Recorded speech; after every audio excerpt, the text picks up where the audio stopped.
The Gold Cup final, Mexico 2, the United States 1. A result on the surface that, facing a Mexico A team and a U.S. team in the B range, not a bad result. In fact, most people predicted it would be that. I spoke to a lot of people I respect a lot who thought it would be worse. Some would say 3-1 Mexico. A couple people told me 4-0. Seriously. I publicly went on social media saying it was going to be 1-1 going to penalties. But deep down inside, I thought it would be 2-1. And I was being somewhat hopeful, knowing that Mexico have an incredible group of attacking players, including young Gilberto Mora, who if really is the standout player in this competition at 16 years of age. To have someone with that confidence and that skill, Mexico's got to feel very pumped. And they got to feel pretty good about this team at large with what they have. Much improvement than what we saw a year ago, 2 years ago. They win the Nations League. They win the Gold Cup. They do a clean sweep. So it is what it is. But we'll break it all down here on the Soccer OG. Like and subscribe the video. Subscribe to the channel. Leave a comment, a question, or a complaint. I will respond. I love the discourse, as I always like to say. We'll get into this game. And again, on the surface, not a bad result. And it's good that the United States got to a final. They didn't get to a final last time, so this is a step in the right direction, certainly after what we saw in the Nations League. We saw excitement around the U.S. program for the first time in a long time. Seriously. I mean, we had Diego Luna on the Pat McAfee show, for crying out loud. We had people talking about U.S. soccer, people that are desperate to want to get into the World Cup, but they need to have something to get hyped about. This Gold Cup provided a little bit of that. Fox is going to get great ratings, which they did against Costa Rica. The Guatemala game was on FS1. This was on Big Fox. They're going to have a big number. And again, it's a game against Mexico, which we have usually frequently, but this was the first time we've had it. Maybe the last time we'll have it here in 2025.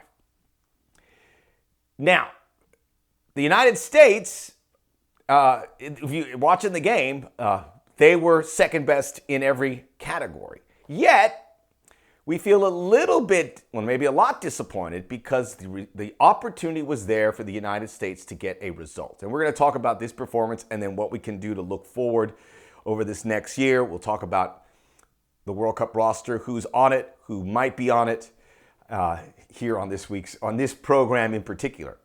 When you get out to a lead 4 minutes in, there is an opportunity, maybe not to win the game outright, but to find a way to finagle it where with the right management, which is I think the big story here, you can preserve a result. And we saw in the quarterfinals with Matt Freese, we have a savant with regards to saving penalties. As he said, it is my thing.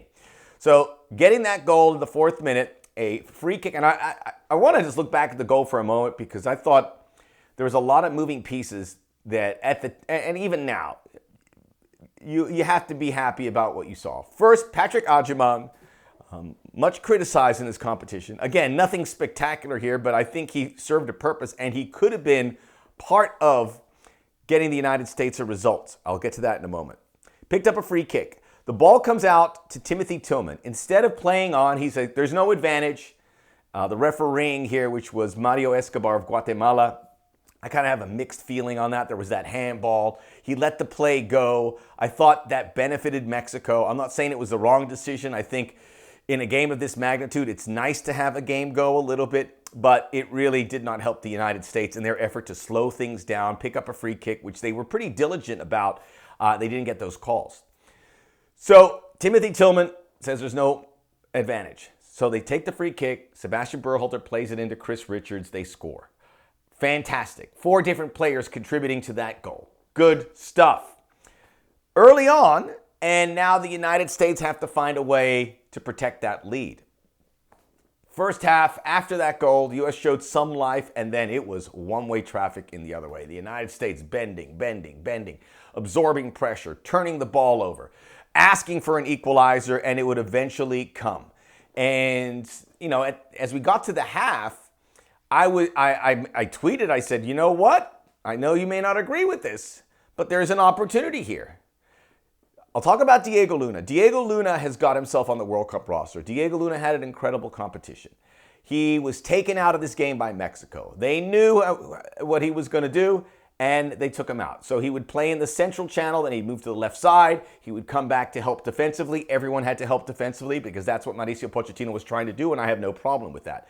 You're not as talented as this Mexico team, which, by the way, I think this is a very good Mexico team, but this isn't a team that I think makes a round of 16 at the World Cup. Or if they do, that is the limit. They're pretty good. They're nothing more than that. They're not, with the U.S. fully loaded, I don't think they're much better. Mexico does have its limitations, but they are the champion. I'm not taking anything away from Mexico. I'm just being realistic. When we look back at games against Turkey and Switzerland, that the U.S. is going to be competing in games against teams like that. They're not going to play Mexico in the World Cup, so they need to kind of lift their level in that department. Mexico wasn't playing the Swiss. It wasn't playing Turkey. As you saw, they did well against Turkey, but they got blasted by the Swiss as well. So the United States bent. They got the equalizer, and then, I was saying, why not play with 3 center backs? Play with the wing backs, take Diego Luna out. He was poor, as were every attacking player for the U.S., but he was just out of this game. There was nowhere. He was frustrated. He couldn't get into the game. So I just thought that was the play to make and see if you could protect it and get to penalties and get to David Freese, Mr. Penalty himself. They didn't do that, which was fine. And I'll give credit to the United States with that 11. And man, it was that 11. We didn't see any changes, to like the last 20 minutes. Damian Downs coming in the 69th minute. That 11 held firm. They held up, and eventually they would break with Edson Alvarez, with like 10 minutes to go or so, scoring that goal. And they almost got there. Mauricio, look, we know that they don't have a really deep bench. Mauricio Pochettino knows that. Johnny Cardoso would have been great if he was available. He wasn't. He was injured. That's why I think if you bring in Walker Zimmerman or Mark McKenzie, I mentioned Zimmerman because that was a defender who came off the bench. You fill up those gaps out wide. I think you have a better chance because they kept going to those wide areas. And if you have an extra defender, I think the U.S. And look, I'm not saying my plan would have worked. Maybe it wouldn't have. But I think it would have been a better plan than putting out that exhausted group time and time again. And Luna was the wild card because he's obviously better than Berhalter, who was a defensive liability. But the idea here is you keep Agyemang with the hopes that he can hold up a play, get up a free kick, which he did several times, and get Berhalter in a position to hit another free kick, which he's excellent at, and get in there for the United States. That was the thinking. And hopefully Timothy Tillman can help resolve that. You're going to absorb more pressure, but you will be better fortified in preventing that goal. That was just one man's opinion. I'm not saying it would have worked, but that's what I thought. The subs came in late. I understand that there's not a very good bench here, or there's not a lot of guys that Mauricio Pochettino will trust, but we saw it very late. I mean, at the very end, Aronson and Tolkien coming in, they looked okay. McGlynn coming in for Adams, who was completely spent. And, even the goal on Edson Alvarez, the U.S. were tired. They didn't know about the step. We don't want to put Alex Freeman in a bad spot. It's just going to happen. It was bound to happen. You could see it happening. This was the right result. We were trying to sneak out a result. So, Mauricio Pochettino, who I give a lot of credit, I think he's managed this team through to a final, which we didn't do before. He has unearthed some talented guys, which we can rely on. He has acquainted himself with the region. He has been impressed with what he's seeing. So this is all good. And this was a role that we saw the U.S., and they got away with it against Costa Rica and Guatemala, but you don't get away with it against Mexico. Good tournament all in all. Mauricio Pochettino's got some homework to do.